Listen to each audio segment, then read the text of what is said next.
Каждый год 1 октября отмечается Международный день пожилых людей, которые всегда играли значительную роль в обществе. Они служат примером для молодых, являются хранителями традиций. Знаменитая актриса Ольга Росева сказала: «Не жалейте о том, что стареете. Многим в этом было отказано, потому как жизнь дается всем, а старость избранным».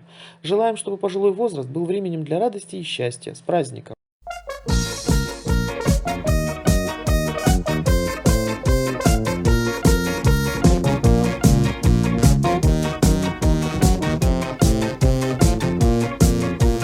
Праздник, праздник, празднуем семьей.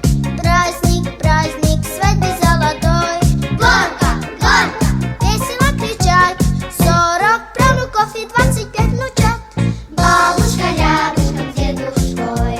Столько лет вместе. Бабушка рядышком с дедушкой. Дружно поют эту песню. У подъезда кто сидит целый день обычно, кто на нас всегда сердит и ворчит привычно, кто ругает снег за снег, дождь за дождь ругает. И, конечно, лучше всех все на свете знает. И, конечно, лучше всех все на свете знает. Бабушки, бабушки, бабушки, старушки.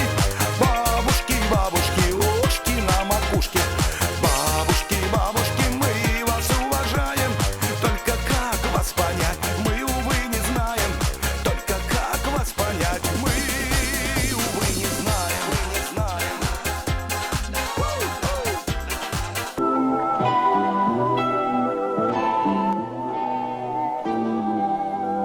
Постарели мои старики, незаметно, как это бывает. И уже с чьей-то легкой руки маму, бабушку все называют. И все чаще тревожит отец, хоть и делает вид, что здоров. Для меня нет дороже сердец, чем сердца этих двух стариков. Дорогие мои старики, дайте я вас сейчас расцелую. Молодые мои старики, мы еще повоюем.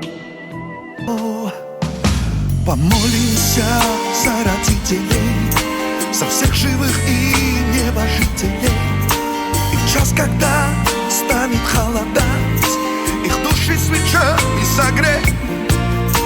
Помолимся за родителей, ангелам нашим хранителям. Помолимся, и когда-нибудь помолятся дети за нас.